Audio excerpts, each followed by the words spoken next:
3 in the morning, Gideon Hale found a 17-year-old girl standing on a wooden crate in his dark kitchen, kneading enough bread to feed 40 cowboys.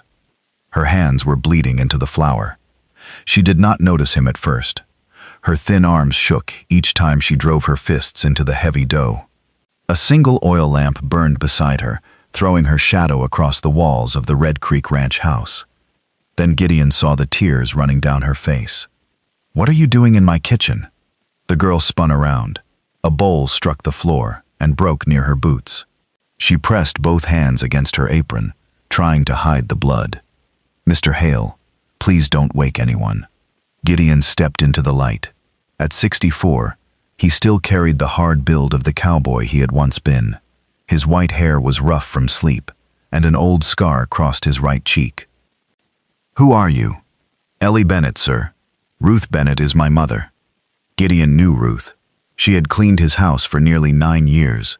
She was a quiet widow who never missed a day of work and never asked for anything. "Where is your mother?" Ellie looked toward the back door. "She has a fever. I told her I would finish the bread so she could rest." Gideon studied her. Ellie's blonde hair was tied in a loose braid. Her dress was worn at the elbows, and dark marks rested beneath her eyes. She looked as if she had not slept properly in weeks.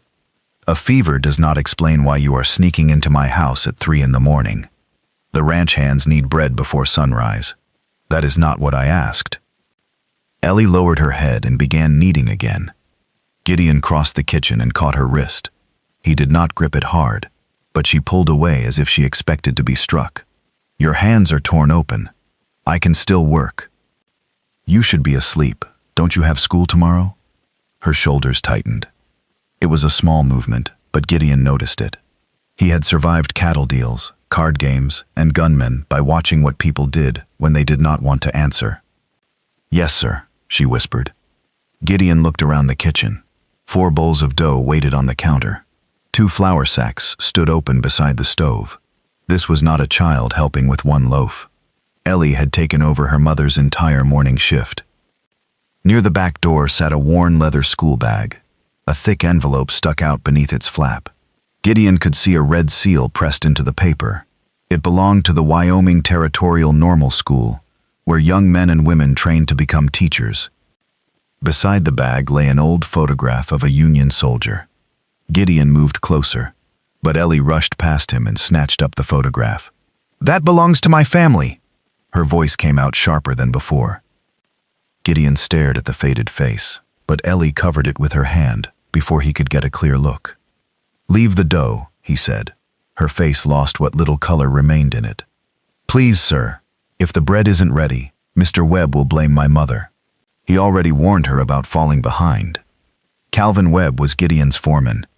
He ran the ranch by hard rules, and he did not forgive weak workers as winter approached. "No one will blame your mother. You don't understand." "Then tell me." Ellie's lips parted, but no words came. She looked at the unfinished bread as though a person's life depended on it. Gideon felt something cold move through his chest. "I will finish the bread with the cook," he said. "You are going home. I cannot leave it." That was not a request. Ellie stepped down from the crate. Her knees nearly gave way when her feet touched the floor. She quickly grabbed the counter before Gideon could help her. "Please don't dismiss my mother," she said. "We have nowhere else to go." Before Gideon could answer, Ellie took her school bag and escaped through the back door. The bitter October wind swept into the kitchen behind her. Gideon stood alone among the bowls of dough. He had owned the Red Creek Ranch for 32 years. More than 60 people lived and worked on his land. Yet a frightened girl believed her mother could be thrown into the cold without him ever knowing she was sick. At sunrise, Gideon called Calvin Webb into his study. The foreman entered with mud on his boots and a cattle report beneath his arm. "Trouble with the herd?" Calvin asked. "Ruth Bennett." Calvin's face changed. "What about her? Tell me the truth." The foreman removed his hat. "She's been slowing down. Laundry is late. Rooms aren't cleaned. Yesterday she carried 1 water bucket from the pump and had to sit on the ground afterward. How long has this been happening?" 2 months, perhaps longer." "And no one thought to tell me?" I plan to tell you before Saturday. Winter is coming, Gideon. We cannot keep workers who cannot do their jobs. She stays, Gideon said. Her pay remains untouched, and you will not speak to her about this. Calvin raised an eyebrow but nodded. What about Ellie? Gideon asked. Is she still attending school? Haven't seen her on the school wagon for nearly a month. Gideon remembered the red seal in her bag. An hour later, he saddled his bay horse and rode 5 miles into Willow Bend. Frost covered the grass, and a gray sky pressed low over the open Wyoming land. The schoolmaster, Mr. Carter, was standing outside the small schoolhouse when Gideon arrived. I need to ask about Ellie Bennett. Mr. Carter's welcoming smile disappeared. She was the finest student I ever taught. Was? She left school 3 weeks ago. Gideon tied his horse to the rail. I saw a letter carrying the normal school seal. Mr. Carter slowly removed his glasses. Ellie earned the highest entrance score in the territory. The school offered her a full place in its teaching program. Her room, meals, books, and lessons were all covered. For the first time that morning, Gideon could not speak. Then why is she kneading bread in my kitchen? She refused the scholarship, Mr. Carter said. She told me her mother needed her. The acceptance papers must reach Cheyenne by Friday, or Ellie loses the place forever. Gideon thought about her bloody hands, her hidden photograph, and the fear in her voice when she begged him not to dismiss Ruth. The girl had not merely missed school. She was burying her entire future to protect her mother. Gideon hurried back onto his horse and rode toward the town apothecary. When he asked the shopkeeper about Ruth Bennett, the man's face turned grim. If you came to help that woman, the shopkeeper said, you may already be too late. The apothecary lowered his voice and glanced toward the shop window. Ruth Bennett came here 2 months ago coughing blood. Her lungs are badly damaged. She needs warmth, rest, and proper medicine. Without them, she may not survive the winter. Gideon's hands tightened against the counter. Why hasn't she received the medicine? It cost $2 a bottle. Ruth bought one, but she could not afford another. She already owes me $4. $2 was little more than Gideon spent on tobacco each week. To Ruth, it was the difference between food and medicine. Has her daughter been here? Ellie comes every Saturday. She asks whether I have any damaged bottles she can buy cheaply. Last week she offered me her school books. The old cowboy slowly removed his hat. The reason for the midnight bread was now clear. Ellie was secretly doing Ruth's work so her mother would not lose her wages or their cabin. She had left school, refused a full scholarship, and worked until her hands bled to keep Ruth alive. Clear their debt, Gideon said. He placed a gold coin on the counter. Give me enough medicine for 2 months. Then send Dr. Lawson to the Red Creek Ranch. The apothecary stared at the coin. This is far too much. Use whatever remains for Ruth's treatment. Gideon carried the bottles outside and secured them inside his saddlebag. Snow had begun to fall, thin white flakes spinning across Willow Bend's empty street. During the ride home, he could think only of Ellie standing on that crate. She had been close enough to collapse, yet her greatest fear had been unfinished bread. As Gideon approached Red Creek, he noticed someone working beside a broken fence on the neighboring Miller property. It was Ellie. She wore an oversized coat and struggled to lift a heavy pine rail from the frozen ground. The rail was thick enough to require 2 ranch hands, but Ellie dragged it through the mud alone. She raised one end and tried to place it between the fence posts. Her arms failed. The rail dropped and struck the ground inches from her foot. Ellie bent forward, gasping. Gideon rode toward her. What are you doing here? She looked up and quickly wiped mud from her face. Mr. Miller pays me 50 cents a day to repair his fences. Your mother believes you are at school. Ellie stared at the ground. And she believes you are sleeping while you secretly do her work at my house. I had no choice. You had a scholarship. Her head snapped up. You spoke to Mr. Carter? Yes. That was private. So is working yourself into the grave, apparently. Gideon climbed down from his horse. Ellie reached for the rail again, but he placed his boot on it. Leave it. I need the money. For medicine? She stopped. Her eyes moved toward the saddlebag containing the bottles. Her face became still. How do you know? I went to the apothecary. You had no right. I employ your mother. I had every right to learn why she was dying inside one of my cabins, while everyone remained silent. Ellie's mouth trembled. If she loses her job, we lose our home, she said. She can hardly breathe after washing clothes, but she keeps working because she thinks I am going to school. I thought if I did her chores before dawn and worked here during the day, I could buy the tonic. You gave up your scholarship. I can become a teacher another year. They both knew it was not true. Opportunities like that rarely came twice to poor frontier girls. Gideon lifted the fence rail and tossed it aside. You are coming with me. I have another 6 rails to repair. Mr. Miller can repair his own fence.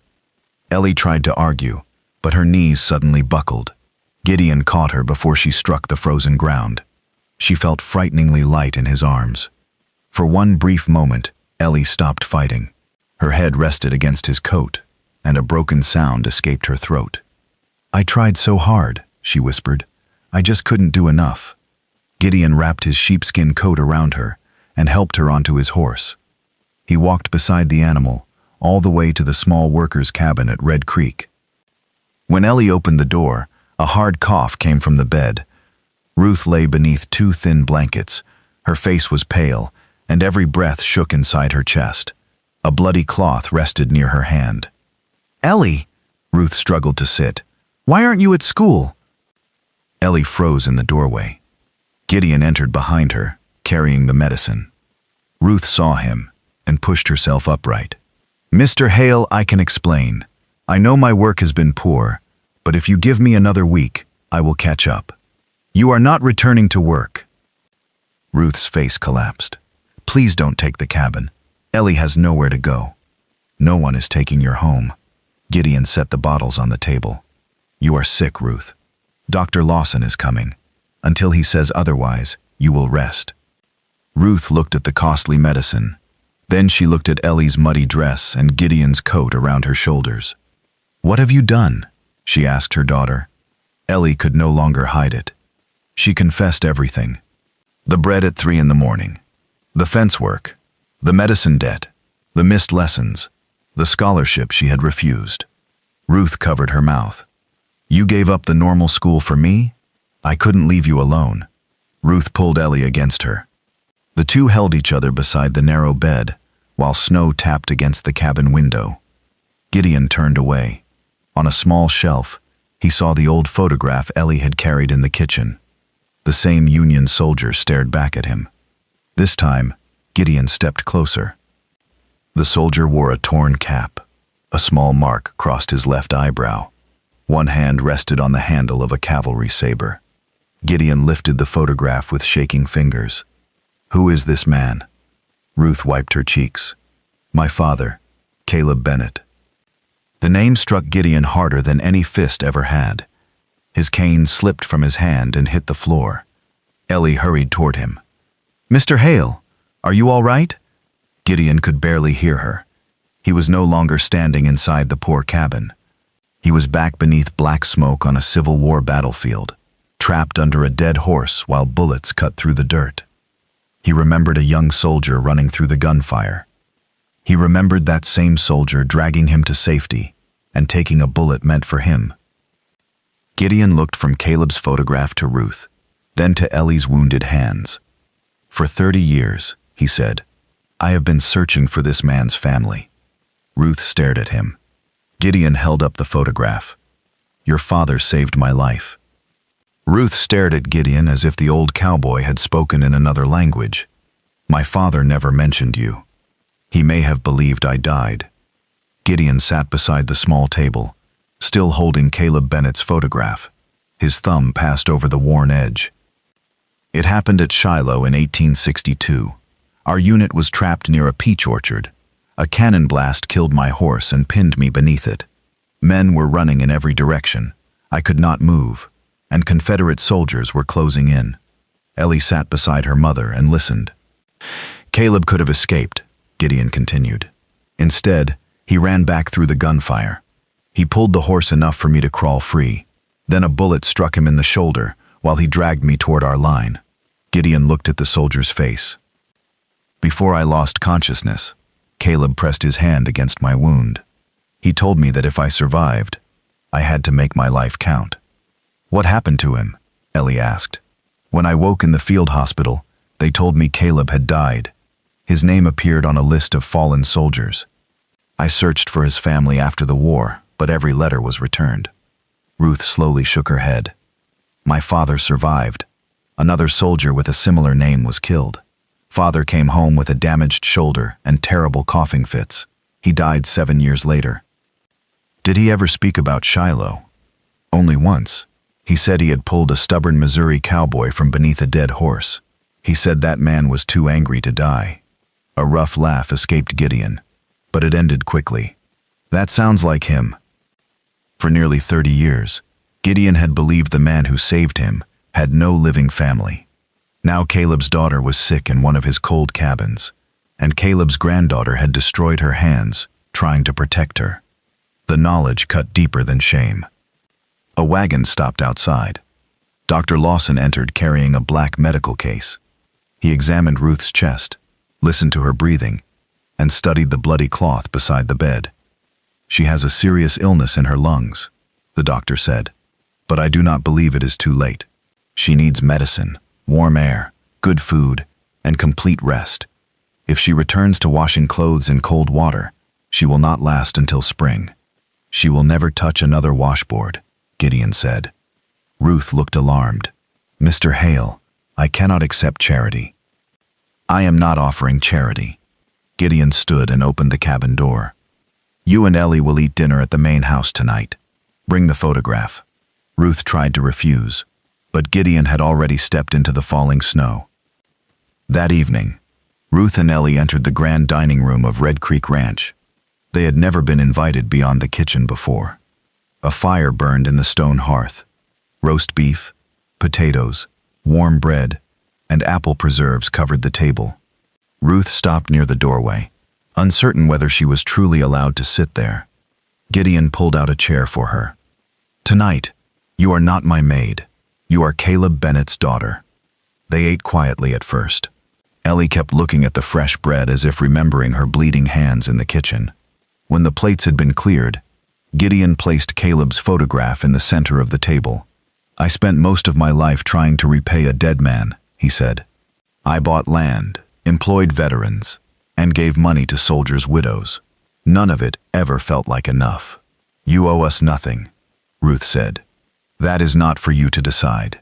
His voice was firm, but his eyes remained on the photograph. Tomorrow you will move into the warm guest room downstairs. Dr. Lawson will visit twice each week. When you are stronger, you may manage the household accounts. I don't know how to manage accounts. You kept 2 people alive on $10 a month. You understand money better than half the bankers in Wyoming. Ruth lowered her eyes. What if I cannot learn? I will teach you. Then Gideon turned toward Ellie. And you are returning to school. Ellie gripped the edge of her chair. The acceptance papers must reach Cheyenne by tomorrow evening. The stagecoach takes 3 days.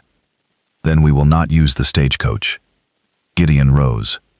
Mr. Carter still has the papers. At sunrise, we will ride to Willow Bend and sign them. It will still be too late. The fastest rider on this ranch can reach Cheyenne in 1 day if fresh horses are waiting along the road. Outside, the wind struck the windows. The snowfall was growing heavier. Ellie looked toward the glass. No rider can cross the southern pass in that storm. Gideon followed her gaze. Caleb Bennett crossed a battlefield for me. I can cross a little snow for his granddaughter. Before sunrise, Gideon was in the stable with Calvin Webb and a young ranch hand named Daniel Cole. Daniel was 22, lean, and known for riding through country that stopped other men. A powerful black stallion stood saddled beside him. You will change horses at Granite Creek and Fort Mason, Gideon said. Do not stop anywhere else. Daniel pulled on his gloves. What am I carrying? Someone's future. Gideon and Ellie rode through the snow to Willow Bend. Mr. Carter opened the schoolhouse early, and placed the state papers on his desk. Ellie held the pen above the signature line. Her hand shook. "What if my mother gets worse while I'm away?" "She will be under my roof," Gideon said. "You protected her when you had nothing. Now let someone stand beside you." Ellie signed her name. Mr. Carter folded the papers, placed them inside a thick envelope, and sealed it with red wax. Gideon tucked the envelope beneath his coat to protect it from the snow. They returned outside, where Daniel waited on the black stallion. Gideon handed him the envelope.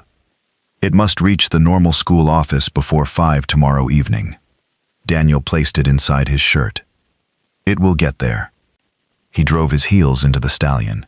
The horse raced down Willow Bend's frozen street and disappeared into the white distance. For a moment, Ellie allowed herself to breathe. Then Mr. Carter stepped onto the porch, holding a telegram that had arrived minutes earlier. His face had turned pale. "The bridge at Granite Creek washed out last night," he said. "The southern road to Cheyenne is closed." Ellie looked toward the direction Daniel had gone. Without that bridge, the journey would take nearly twice as long. Gideon stared into the storm, knowing the young rider was racing toward a crossing that no longer existed. And the deadline on Ellie's future was still moving closer. Gideon did not waste a second. He turned to Mr. Carter. "Is the telegraph line working?" The storm tore it down near Granite Creek. Gideon climbed onto his horse. "Ellie, return to the ranch. Tell Calvin to bring 3 fresh horses to Miller Canyon." "What are you going to do?" "Find Daniel before he reaches that broken bridge." Gideon raced out of Willow Bend. Snow struck his face, and the cold wind pushed against his chest. His horse struggled through deep drifts, but Gideon did not slow down. He knew another way across Granite Creek.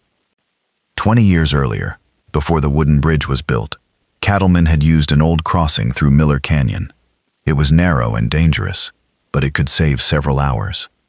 By noon, Gideon found Daniel near the ruined bridge. The young rider stood at the edge of the flooded creek. Broken boards moved through the black water below. "The bridge is gone," Daniel shouted.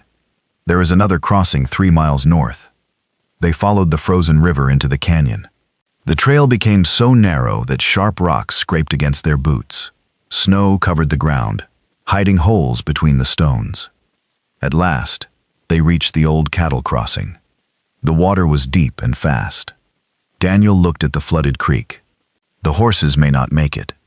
Gideon removed a rope from his saddle and tied one end around his waist. He handed the other end to Daniel.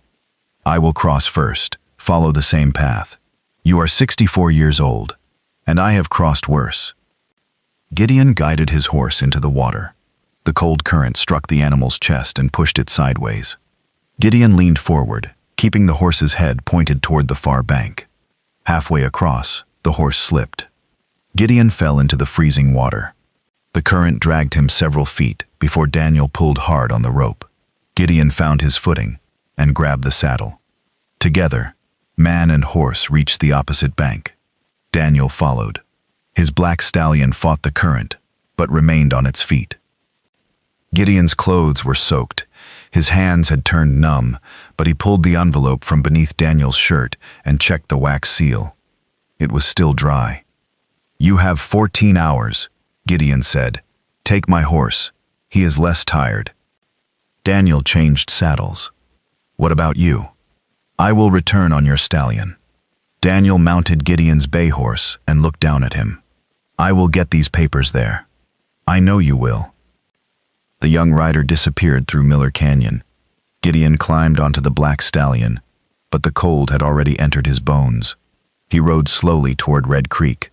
Calvin found him 2 hours later, shaking so badly he could barely hold the reins. Ellie rode beside the foreman. She jumped from her horse and ran toward Gideon. "You should not have done this." Gideon managed a weak smile. "Your grandfather once said the same thing to me." They brought him home and placed him beside the dining room fire. Ruth wrapped him in blankets while Ellie poured hot coffee into his shaking hands. For the next day, no one knew whether Daniel had reached Cheyenne. Each hour felt longer than the last. At 4 in the afternoon, a rider appeared on the road from Willow Bend. Mr. Carter jumped from his saddle and ran toward the house with a telegram in his hand. Ellie met him on the porch. "He made it," the schoolmaster said. She could not move. Mr. Carter opened the telegram and read it aloud. "Miss Eleanor Bennett's acceptance papers were received at 4:47 this afternoon. Her scholarship has been confirmed." Ellie covered her face. Ruth pulled her daughter into her arms. Gideon stood behind them, leaning on his cane. His wet ride had left him with a heavy cough, but nothing could remove the smile from his face. That winter changed Red Creek Ranch. Ruth moved into the warm guest room on the first floor. Dr. Lawson visited every week. With medicine, rest, and good meals, her breathing slowly improved. Gideon kept his promise. He taught her how to read the household ledgers. Ruth learned quickly and soon became the head housekeeper. She earned twice her former pay and never washed another sheet in freezing water. Ellie returned to school. Gideon ordered books from Chicago and placed them beside the parlor fire.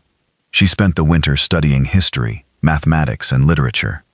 When spring arrived, a stagecoach came to carry her to Cheyenne. Ellie stood on the porch wearing a new dark blue traveling dress. Her repaired school bag hung from her shoulder. Ruth held her tightly. "Write every week." "I will, Mama."